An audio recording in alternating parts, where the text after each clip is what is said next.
एक नायक, एक आदर्श सेनापति जब इस बात से संतुष्ट हो जाए कि इसी मार्ग पर चलकर उसे विजय मिलेगी, यही मार्ग उसे सफलता की ओर ले जाएगा,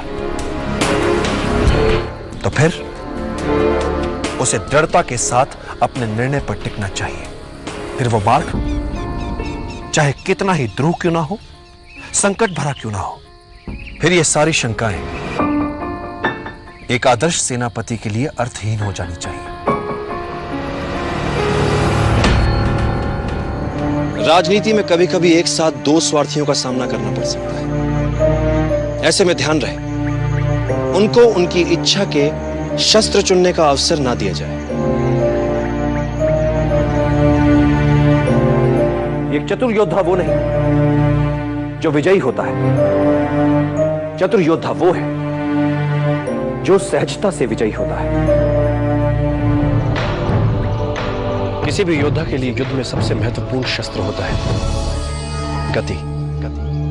शत्रु की शिथिलता का अपनी गति से लाभ उठाओ, अनपेक्षित शैली अपनाओ, उसके असुरक्षित भाग पर आक्रमण करो। आमने सामने के युद्ध में शत्रु की गति को पहले समझो और फिर चौंकाने वाली गति से उसे पराजित कर दो। कुछ महत्वपूर्ण बातें और, परिस्थितियों के अनुकूल शीघ्रता से ढल जाओ, यही विजय की कुंजी है।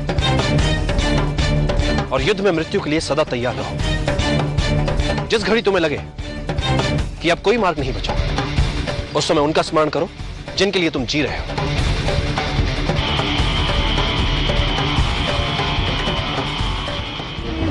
यही तो गुण होते हैं सच्चे नायक के, सच्चे नेता के।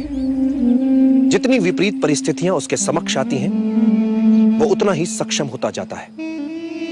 हर नई और अप्रत्याशित बाधा से जीतकर ही सेनापति अपने सैनिकों की दृष्टि में बड़ा और प्रिय बनता है।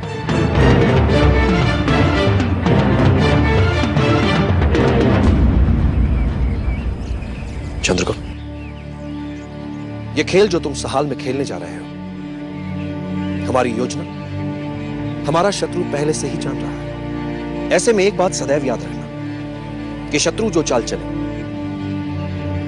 उसकी चाल के अनुसार तब तक चलते रहो जब तक उसे विश्वास ना हो जाए कि तुम उसकी चाल में उलझ चुके हो। और जब शत्रु असावधान हो जाए, उसे उसी की चाल में उलझाकर मार दो।